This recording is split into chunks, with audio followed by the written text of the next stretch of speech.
So hi, everyone. I'm Niall Emart, and I'm with Snarkify. And this is Tony, and he's with Inganyama. And today we're going to be covering some information about real-time proving. So we're guessing that a bunch of people in the audience haven't had a lot of experience with zero knowledge. So we thought we'd dedicate the first couple of slides and just give a bit of a layman's overview of what zero knowledge proving is all about. So it turns out there's two main categories of zero knowledge proving. There's a circuit-based approach, and there's a virtual machine-based approach. This slide shows a circuit-based approach, and you can kind of think of it like this. There's a grid of cells, and those cells all have equations in them. So the first thing that happens is you take some inputs, and you fill it into a bunch of the cells. Then you can kind of think of it a bit like a spreadsheet. There's a computation that's done to compute each of the values for the various cells. And then there are several cells that are actually tagged as outputs. So after the proof is done, you're basically given back the outputs and what's called a proof receipt. And the idea of a proof receipt is that it's a small piece of data that you can send to another program called a verifier. And the verifier will tell you, yeah, this proof was done in accordance with all of the rules of the grid, and all of the equations were followed. You either get a thumbs up or a thumbs down. The second approach is zero knowledge virtual machines. And this is slightly different. So here what happens is somebody writes a program. That program gets compiled to a set of RISC-V instructions. And then the RISC-V instructions plus the input is fed into the proving machine. Once the proving machine has been initialized, it basically runs through all of the instructions one by one. And as it does each instruction, it adds rows to the various tables. There's kind of like a whole bunch of tables off to the side.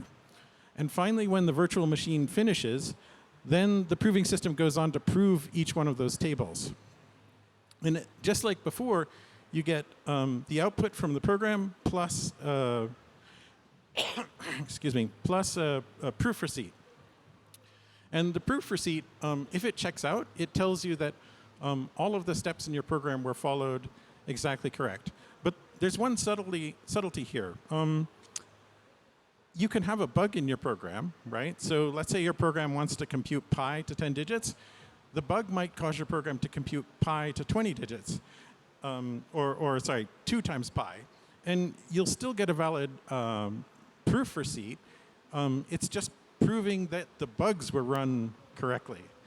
So there's a distinction between like the desired result of the program and a correct execution of the program. The proof receipt gives you correct execution. Okay. Next, to formalize this a little bit, like I've been saying, there are two big pieces of software. You have a prover and you have a verifier. The prover takes a program or a circuit, a public input and a private input, and it outputs some information and a proof receipt. On the other side, we have a verifier, which takes the same program, the public input, and the proof receipt, but importantly, it doesn't require the private input. The verifier can do its work without knowing any of the private inputs that were provided to the prover side. And the verifier will give you either like a thumbs up or thumbs down, saying that the proof was correctly executed. And there are a couple of properties that I think are important. All of this stuff relies on a lot of cryptography and a lot of math kind of under the covers. But you get some fantastic properties out of that. In general, the proof receipt is really small. It's just a couple of kilobytes. And on the verifier side, you can typically verify a proof in a fraction of a second. So even if you had a program in the VM that ran for 5 minutes, you can still verify it in a snap. I guess, and there's one last point to make here. The prover is very expensive to compute, right? So not only is there a lot of math, it takes a lot of computation to actually generate a proof. Okay, there are a few pros and cons for circuit-based and VM-based. On the circuit-based side, they tend to be a lot harder to design and to verify for security. Whereas on the VM-based side, you get, it's a lot easier to use. You just have to write a program. But also on the VM-based side, it tends to be a little bit less efficient than things that are done with circuits. Circuits are computationally the fastest. And I guess a final note is that on the VM side, you get this nice property that the program execution can be broken into chunks. These are typically called shards. And those can be proven in parallel. So the VM-based stuff is a lot easier to parallelize. OK, now let me turn it over to Tony. Hi, everyone. I'm Tony from Inganyama.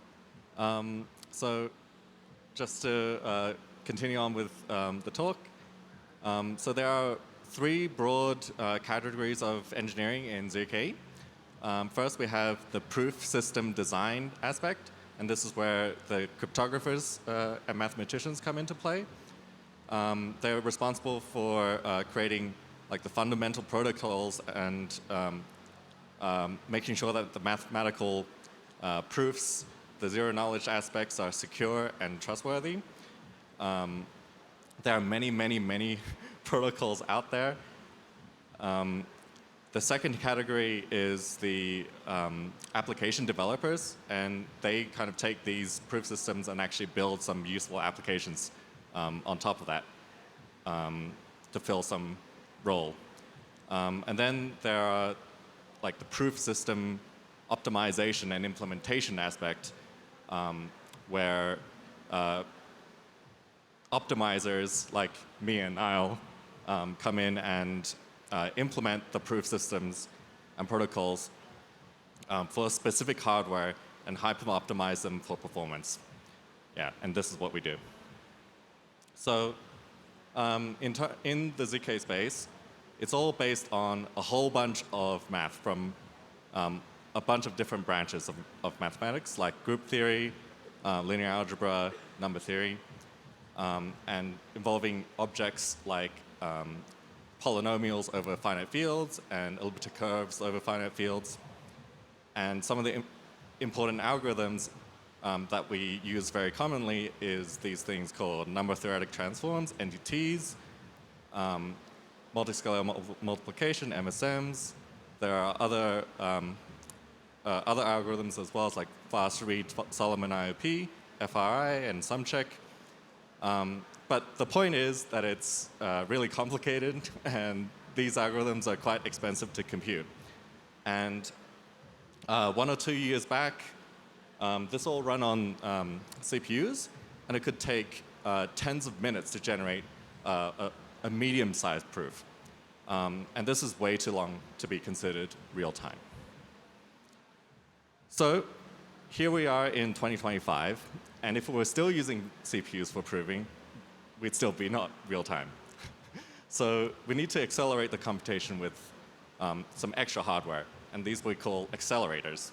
So accelerators are kind of cards that we can plug in to a computer server to lend extra horsepower to the computer. And there are kind of three categories that we may talk about today.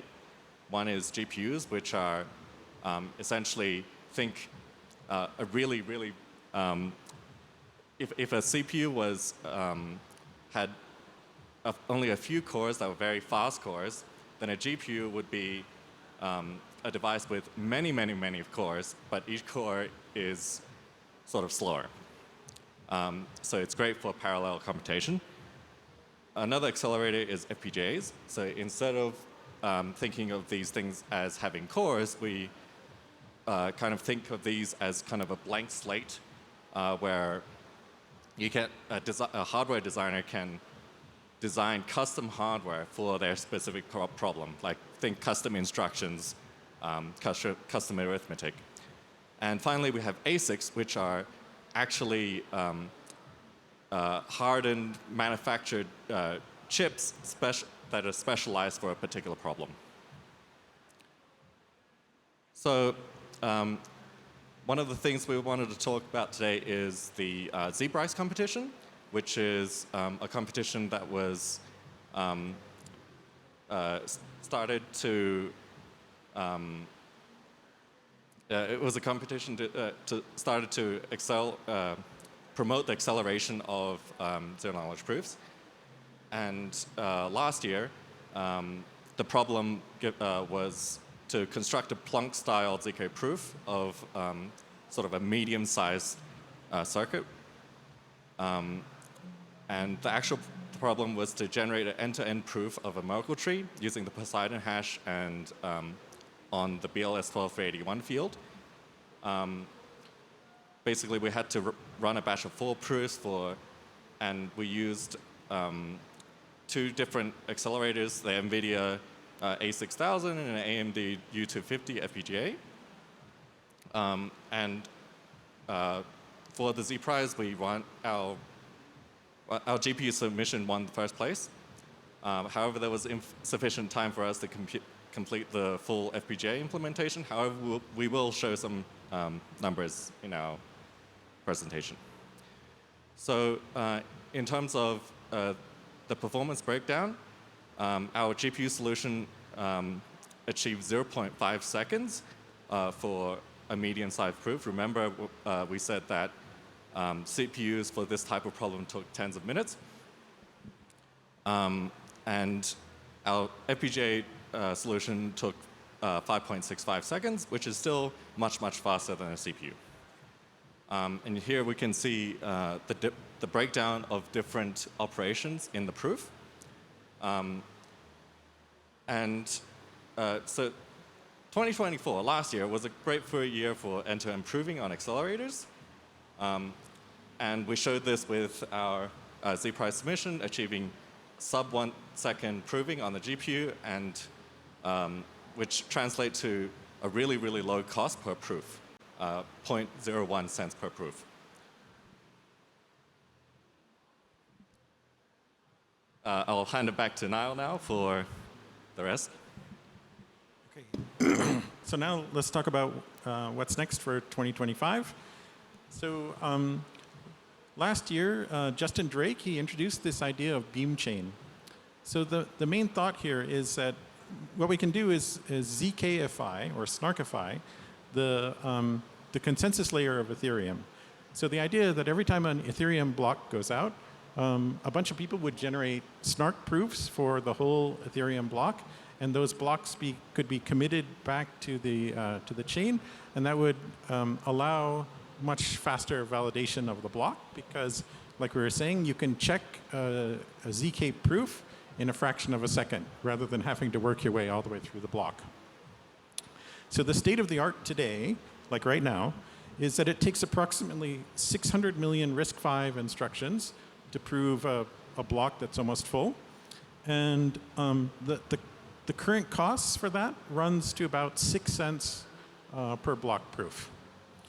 Now, the one thing that's a little bit unfortunate is that the state of the art right now today is that it's about 40 seconds of latency between when you start a block proof and when the block proof is completed as a snark. And so that doesn't meet the requirement of under 12 seconds for the generation time for Ethereum blocks. So a couple of months ago, Snarkify announced that we will have real time, meaning less than 12 seconds, block proving by the end of June. So there's a QR code here. If you want to follow along, we'll be making announcements on this QR code. Okay, and let me give also a shout out for ETHproofs.org. This is part of the Beam Chain project. And essentially, this is a website where all of the companies that are interested in doing ZK block proving can submit proofs of blocks, right? So they can run their VM. They get a time and a cost. They can submit those to ETHproofs.org. And you guys, as users, can kind of watch the progress towards real-time proving. So this is some information from ETHproofs.org just yesterday. And yeah, just keep an eye on this space. I guess I should say one other thing about this. it's really nice to have a standardized benchmark for all of the ZK VMs to compete on. So I think you'll actually be able to see which VMs are really performant and which ones are really actually cheap. Okay, and this is next to our last slide.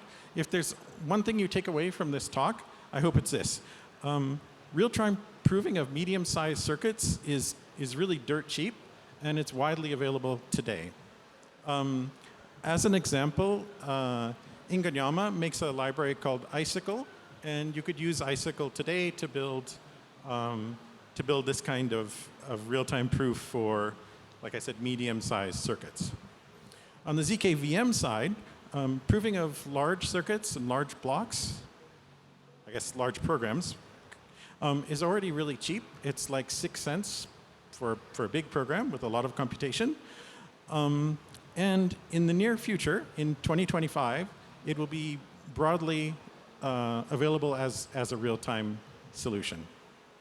So I think the closing comment I want to make is ZKP has really arrived. It's now time to start developing interesting applications and deploying them. And I want to turn it over to Tony for a last thought. Okay, so this last slide is a kind of a research topic, open question. This is a little bit more technical than the rest of the talk. So during our work on implementing zero-knowledge proof systems, we noticed some trends that we would like to share. So for Bitcoin mining specifically, there was kind of like a progression from using CPUs, then to GPUs, then to FPGAs, then to ASICs. And kind of each step in this progression, there was like a huge increase in performance going from CPUs to GPUs, going from GPUs to FPGAs and ASICs. So you can actually see this in kind of like the Bitcoin total hash rate, that you can see it jump dramatically whenever there was like the first implementation on the respective hardware accelerator. But for current ZK proof systems, we think that this progression is not going to look the same, at least from what we see currently. So in our work, we see that large portions of the proof computation, like the NTT, for example, are memory bound. And what that means is that we cannot read the data from external memory fast enough to feed our compute cores. So ASICs, when you build a custom chip, for example, to accelerate some finite field arithmetic, they have a potential for far, far more compute than corresponding GPUs. However, the issue is that ASICs will not dramatically have more bandwidth, more memory bandwidth than what's available already on consumer-grade GPUs. So this extra computing power that will be unlocked by going to ASICs could go to waste. So this is a really interesting question and has big implications for ASICs designs that may be coming soon in the future. And it's been suggested that a large cache on ASICs can alleviate this memory bandwidth issue. However, we would like to suggest that this may not be the magic bullet that will save, that will dramatically solve this problem. Because for most proof systems, it's organized in rounds such that you can't start the next round without hashing the result from the previous round. So you would have to kind of keep rereading large parts of the proof. So this is an open research question, and we would like to write a detailed blog post about this, so stay tuned. So thank you. Please follow us on Twitter, both Ingonyama and Sacrifice. Thank you. Thanks very much. Thank you.